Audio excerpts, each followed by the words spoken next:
नबी पाक ने फरमाया, उम्रा गुनाहों का कफ़ारा है और एक मकबूल हज की जज़ा जन्नत है।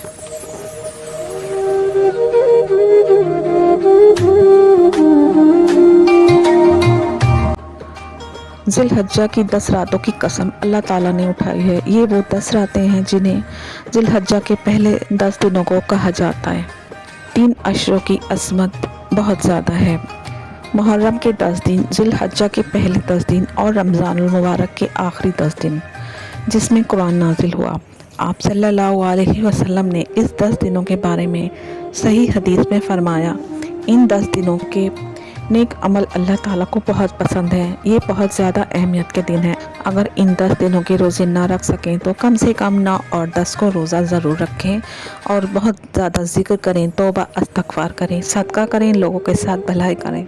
इस दिन के रोज़ों का अल्लाह ताला ने वादा किया है कि 2 साल के गुनाह माफ़ होंगे, पिछले साल के और आने वाले साल के। जितना हो सके इन दिनों को यूटिलाइज़ करें। कहते हैं हमें रमज़ान की लैलतुल क़द्र का पता नहीं होता, वो छुपा दी गई है। हमें उन्हें रमज़ान की ताक रातों में तलाशना होता है, ढूंढना होता है, जबकि अराफात के दिन का हमें पता होता है, वो भी इतनी ही कबूलियत का दिन है। फिर हम इसका फ़ायदा हम क्यों नहीं उठाएं? इन दिनों में लालची बन जाइए। इसलिए बहुत ज़्यादा दुआओं का एहतमाम करें।